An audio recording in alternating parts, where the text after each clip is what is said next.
अपने ही पुत्र को क्यों दिया था कोढ़ी होने का श्राप? भगवान कृष्ण ने। दोस्तों, भगवान श्री कृष्ण से जुड़े नाना प्रकार के रहस्य हैं जिनके बारे में बहुत कम ही लोग जानते हैं। ऐसा ही एक रहस्य है उनके पुत्र से जुड़ा, जिसके बारे में कहा जाता है कि भगवान कृष्ण ने गुस्से में अपने ही पुत्र सांबा को कोढ़ी होने का श्राप दे दिया था। इसके पीछे की कहानी बड़ी ही रोचक है।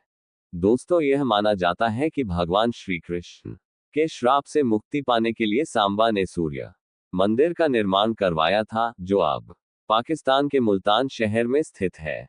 इस सूर्य मंदिर को आदित्य मंदिर के नाम से भी जाना जाता है। दोस्तों, वैसे तो श्री कृष्ण की कई रानियां थीं, जिनमें से एक जामवंत की पुत्री जामवंती भी थी। श्री कृष्ण और जामवंती के विवाह के पीछे भी एक कहानी है।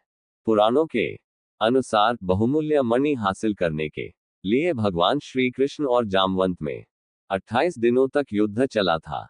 युद्ध के दौरान जब जामवंत ने कृष्ण के असली रूप को पहचान लिया, तो उन्होंने मणि समेत अपनी पुत्री जामवंती का हाथ भी उन्हें सौंप दिया। कृष्ण और जामवंती के पुत्र का नाम ही सांबा था।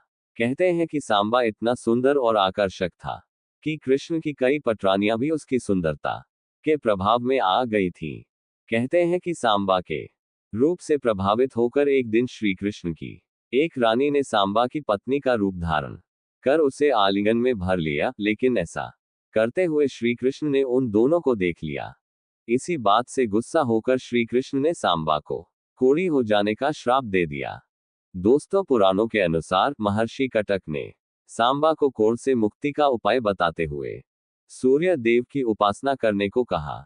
उसके बाद सांबा ने चंद्रभागा नदी के किनारे मित्रवन में सूर्य देव का एक मंदिर बनवाया और 12 सालों तक सूर्य देव की कड़ी तपस्या की। कहते हैं कि सूर्य देव ने सांबा की तपस्या से प्रसन्न होकर उसे कोढ़ से मुक्ति पाने के लिए चंद्रभागा नदी में स्नान करने को कहा। आज भी चंद्रभागा नदी को कोढ़ ठीक करने वाली नदी के रूप में जाना जाता है। मान्यता है कि इस नदी में स्नान करने वाले व्यक्ति का कोढ़ जल्दी ठीक हो जाता है।